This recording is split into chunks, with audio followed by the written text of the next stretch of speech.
That again, right away you know whether that's for you or not, right? Right away you are, as the notes suggest, let's flip back to those just real quick.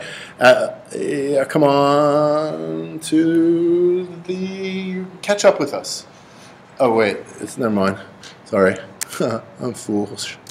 As we come back to the notes, right, we can totally see that spontaneous disconnection from anything like linear flowing storytelling. That the perfect mannered composition stuff that's up a little higher here that they kind of voted against, right? You see it's totally gone out the window. That there's no flowing linear storytelling. That you are always kind of held at distance from the movie. You're totally aware. You're watching a movie the whole time you're watching this, right? That's what I call it, kind of this anti-suture that keeps us out of the film. We can see the easiest example of that are all these jump cuts, right, that are illogical. Right, then he goes, ooh la la, some girls hitchhiking, and the camera pans back to him. Then there's a jump in an edit. There's just an edit that happens that then when he pans back, it's totally different girls, but the dialogue sounds as if it's continuous. Ooh, I'll ask him for a kiss a mile or whatever he says, right? That it's discontinuous, that he moves to put past one car, and in passing one car, we see him past 4 cars. In that instance, no attempt to weave you into the story and present a flowing linear thing. That is classical Hollywood cinema. Classical Hollywood cinema, where am I in that photo? Over here. What classical Hollywood cinema hides all of that art. He's interested in foregrounding it, right? But in a much different way than Orson Welles was doing, right? That Orson Welles was doing it in a grand artistic way. Here, it's disruptive. Here, it alienates us or distances us from the film, and so all you have to really do is to contrast that with the ways in which his film operates. We'll have time to check out another clip, so hold steady for a bit, right? So jump cut as an elliptical edit. I haven't seen the answer for that thing to come across the Twitter feed just yet, but someone asked, what exactly is a jump cut? And if we leave out the word exactly and just ask what is that, someone could probably tweet that relatively quickly here so we all have those notes, right? And so for these guys, what you can, and I'm going to come back to more Breathless in just a moment, but you can see one of the things that these guys are totally after here is the way in which we should have use film as an expression.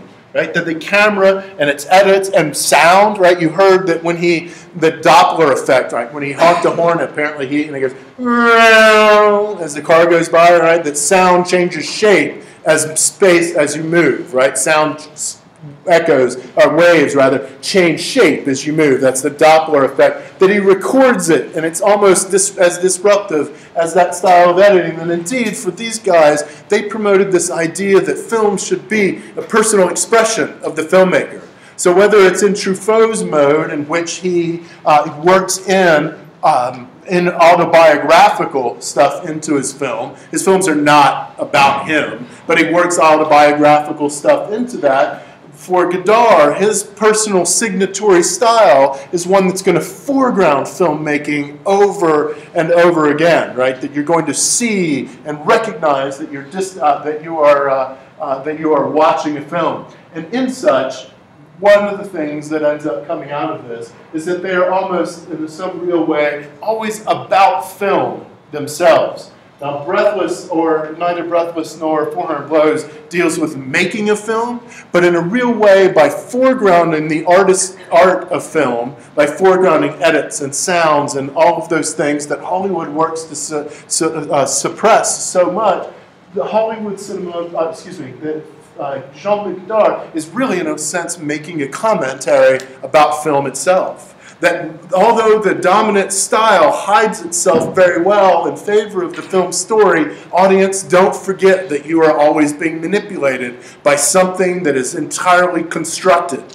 That Hollywood has worked to hide its construction very, very much in favor of the film story. And Godard, by foregrounding it, editing and sound, most exemplified here, and we'll see in a moment, duration, but by foregrounding that stuff, he's just showing you what goes on in every single movie.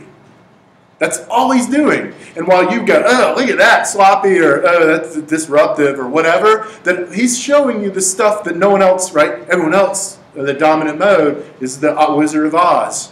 You don't see the Oz, the wizard behind the curtain, pulling all of the strings. He shows you these strings. So let's check out the end of the movie. So stop recording.